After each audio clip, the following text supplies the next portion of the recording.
प्रणाम का उत्तर तो प्रणाम से ही देना चाहिए। किंतु ये किन्हें प्रणाम कर रहे हैं? अच्छा, पिताश्री को। क्रोधी भी है और भक्ति भाव से ओतप्रोत भी।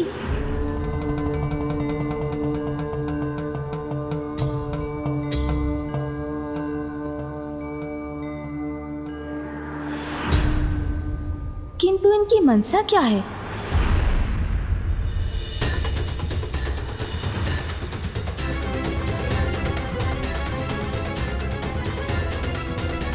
मूषक की भांति क्या तुम्हें भी मेरा परिचय चाहिए बालक? ये परशुधारक कौन हो सकते हैं?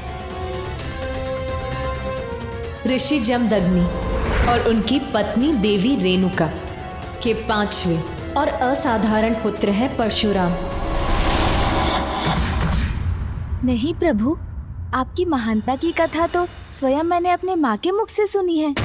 मुझे भली भांति ज्ञात है कि आप कौन हैं। मेरा प्रणाम स्वीकार कीजिए प्रभु।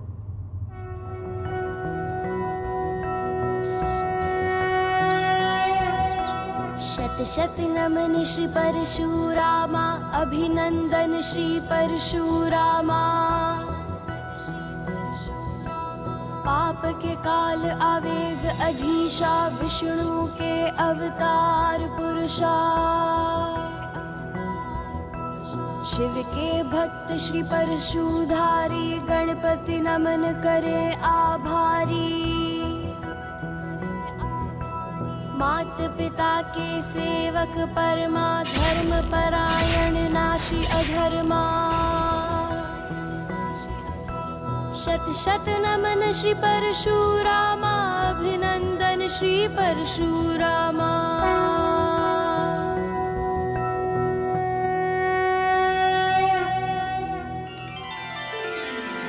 प्रतीत होता है बालक गणेश ने अपनी सूझबूझ का परिचय देते हुए परिस्थिति को संभाल लिया है।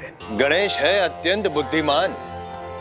उन्हें आता है अपनी बुद्धि से करना किसी भी समस्या का समाधान। सत्य है बुद्धि का बल, सदैव संकट टालने में सदैव सफल होता है। धन्य हैं आप गणेश जी। बुद्धि और सूझबूझ से किसी भी परिस्थिति पर नियंत्रण पाया जा सकता है। अब इन दोनों के बीच किसी भी प्रकार के युद्ध की संभावना टल चुकी। प्रभु, प्रतीत होता है आप बहुत दूर से यात्रा करके यहाँ पहुँचे हैं। आपकी थकान मिटाने के लिए मैं जल लेकर आता हूँ। रुकिए बालक, ये थकान, ये भूख प्यास जलपान से नहीं मिटने वाली। तो अनुमति दीजिए, भोजन प्रस्तुत करता हूँ। रुकिए बालक,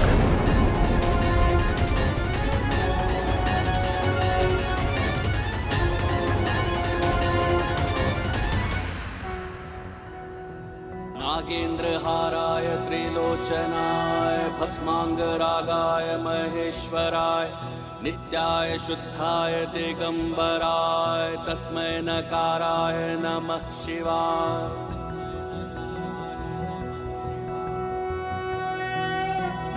उमा, जिस प्रकार सच्चे भक्त अपनी भगवान की पूजा में खो जाते हैं, उसी प्रकार भगवान भी भक्त का मान रखने के लिए उनकी भक्ति में लीन हो जाते हैं। इसलिए इस पूजा में हमारा समस्त ध्यान हमारे इन्हीं भक्तों पर केंद्रित रहना चाहिए। आप उचित कहते हैं प्रभु। मैं इनकी अनुपम भक्ति के आनंद सागर में डूबती जा रही हूँ।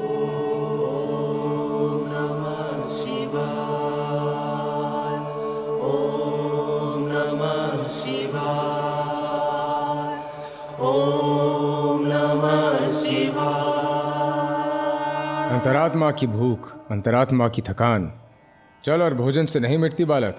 अंतरात्मा की थकान और भूख प्रभु?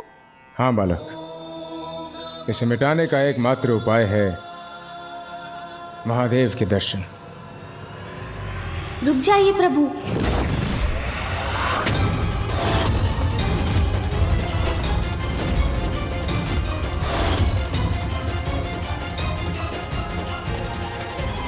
ये दृश्य तो कदाचित पूर्व में हुई घटना की पुनरावृत्ति है। बस बस बस। ब्रह्मदेव, कदाचित आप ऐसे नहीं जाने वाले।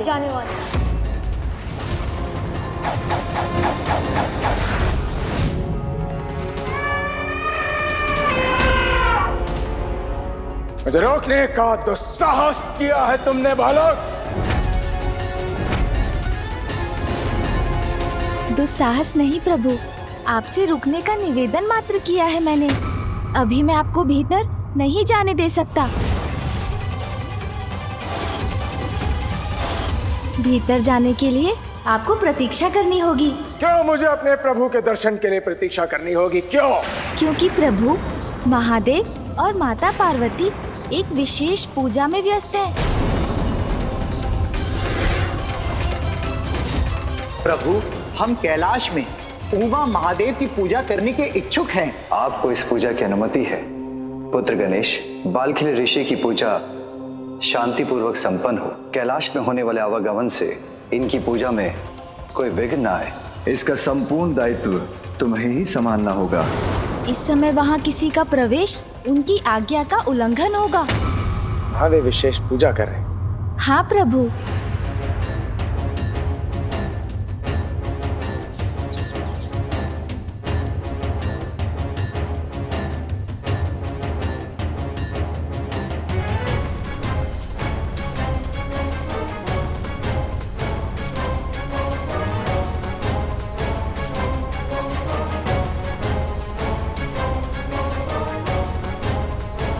किंतु मैं महादेव का परम भक्त हूँ, परम भक्त, और प्रभु अपने भक्त को अपने दर्शन से वंचित नहीं रख सकते। इसलिए मुझे जाने दो बालक। मैं प्रभु की भक्ति का, उनकी पूजा का मान रखूंगा। मैं उनकी पूजा में कोई विघ्न नहीं आने दूंगा, कोई विघ्न नहीं डालूंगा, ये मेरा वचन है। बस दूर से ही महादेव के दर्शन कर अपनी आत्मा को तृप्त कर लूंगा।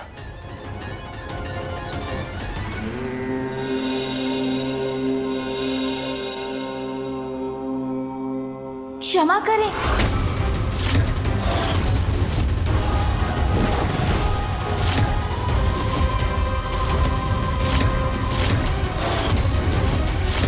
किंतु इसकी अनुमति नहीं दे सकता मैं आपको। अनुमति की आवश्यकता नहीं है मुझे। मैं महादेव का परम भक्त हूँ, परम भक्त। महादेव स्वयं अपने इस भक्त की गुहार सुनकर मुझे अपने समीप बुला लेंगे।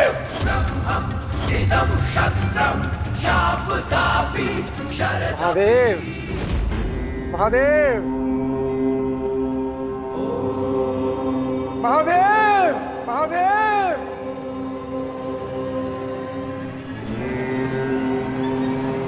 महादेव, मेरा प्रभु महादेव। यदि ये इस प्रकार चित्कार करेंगे तो पिताश्री की पूजा में बाधा उत्पन्न हो सकती है। महादेव, महादेव, महादेव,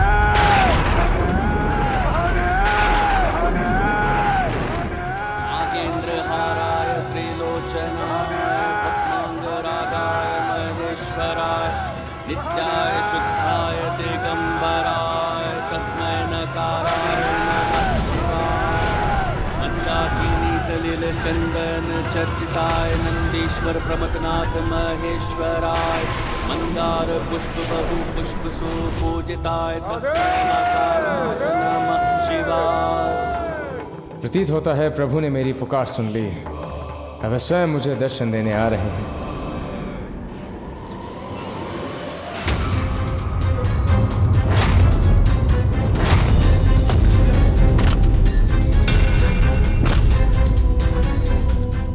मेरा अनुरोध सुनिए।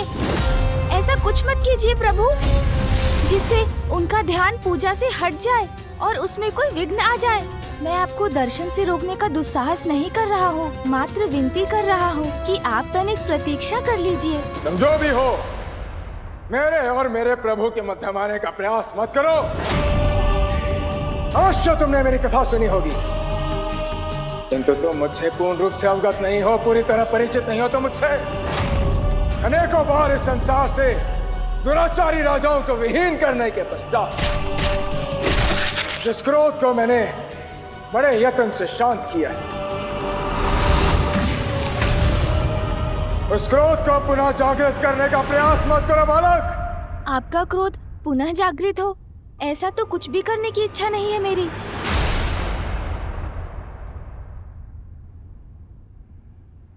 रुक जाइए।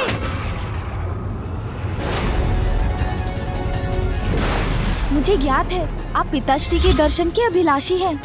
मैं कर्तव्य का उल्लंघन नहीं कर सकता। प्रतीक्षा तो आपको करनी ही होगी। परशुराम को प्रतीक्षा?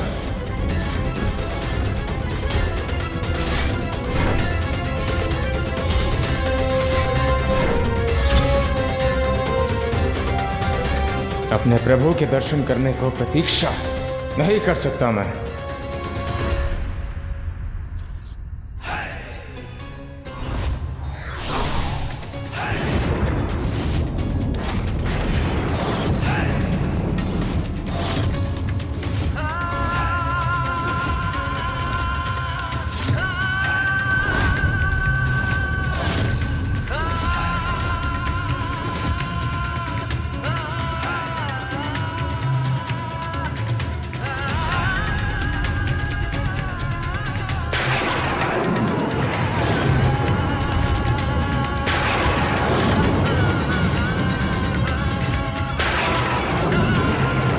परशुराम जी ने अपना परशु उठा लिया।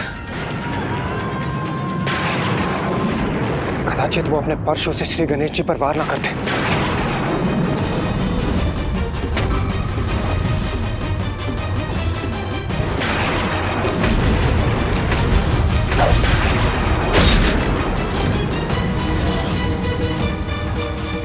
पूर्व की घटना को स्मरण कर सिहर रहा हूं मैं। कैसे रोकूं इस अनर्थ को?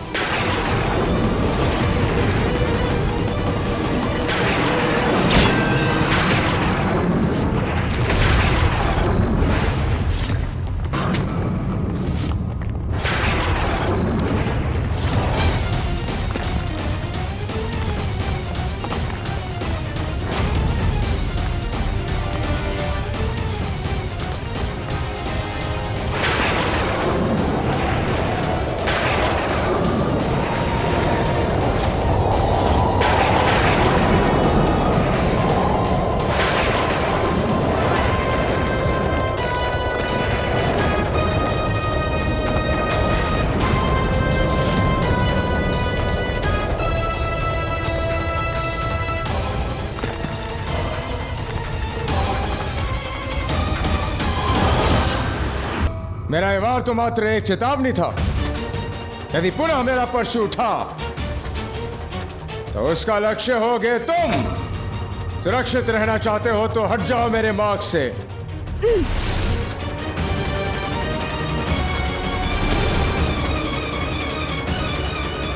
इनके क्रोध को शांत कर किसी प्रकार इन्हें मनाना होगा। प्रभु, मुझे ज्ञात है आप अपने प्रभु के दर्शन के लिए व्यग्र हो रहे हैं, किंतु क्रोध तो भक्ति भाव में भी अभाव उत्पन्न कर देता है। आपके क्रोध से उत्पन्न बवंडर से तो स्वयं आपके प्रभु की पूजा में ही विघ्न आ सकता था। इसीलिए मैं आपसे आग्रह करता हूँ, आप अपने क्रोध को शांत कीजिए और पूजा संपन्न होने की प्रतीक्षा कीजिए। भक्ति भाव लेकर अपने प्रभु के दर्शन के लिए यहाँ आया और अपने परशु की शक्ति से अशांति उत्पन्न कर बैठा। माता पार्वती नंदन विनायक ने तो पूर्व में महादेव को भी अभिमानवश रोक दिया था, किंतु प्रथम देव श्री गणेश तो इसके विपरीत परशुराम जी के साथ विनम्रता और बुद्धिमानी का परिचय दे रहे हैं।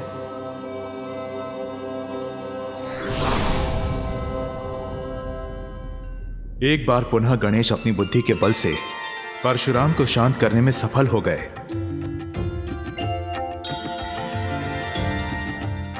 धन्य धन्य असंभव बना दिया उन्होंने।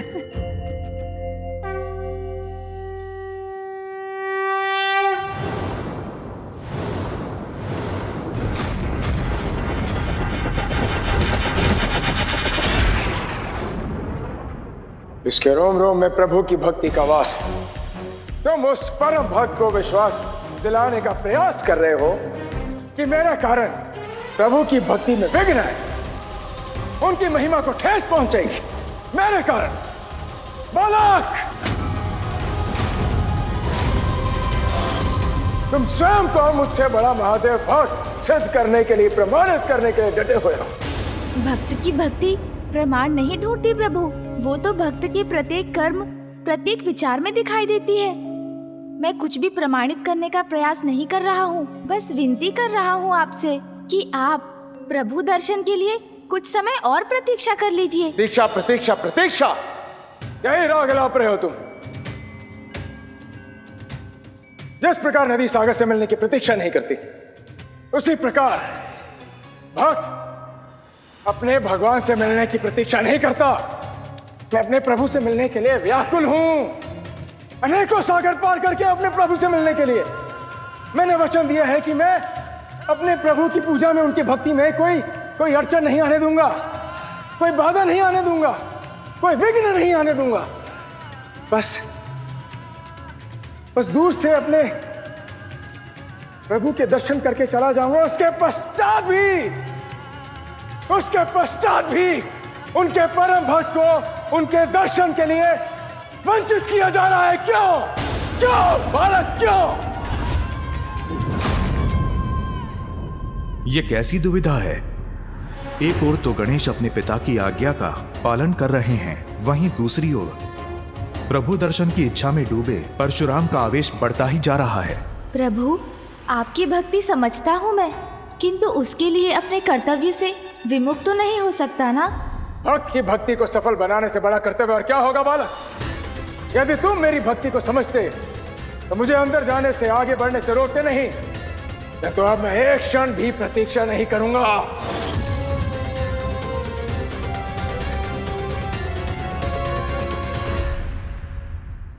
अब मैं स्वयं तुम्हें अपने मार्ग से हटाऊंगा बालक।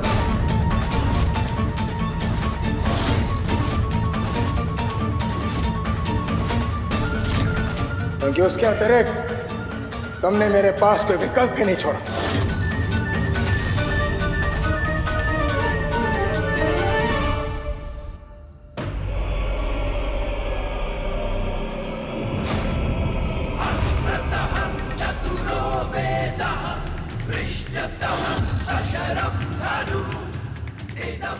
स्वामी, परशुराम जी अब ये क्या करने जा रहे हैं?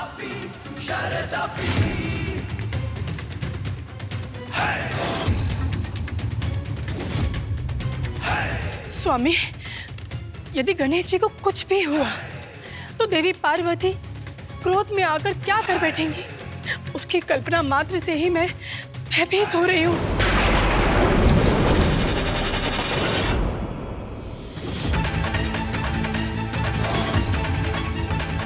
ये क्या? परशुराम जी गणेश जी को क्षति पहुंचाने जा रहे हैं क्या?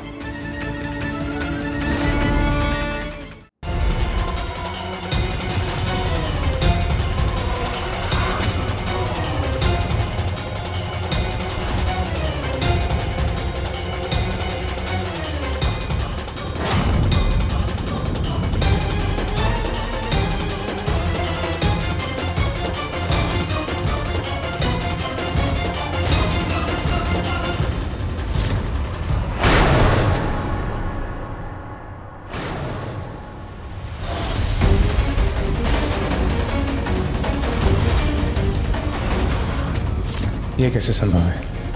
अपनी संपूर्ण शक्ति का प्रयोग करने के पश्चात भी मैं इस बालक को नहीं हिला पा रहा हूं।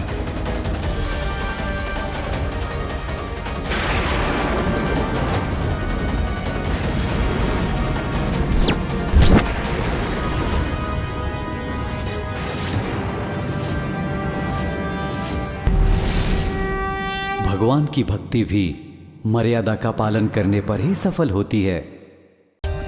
For more updates, subscribe to our channel, click the show links and enjoy watching the videos.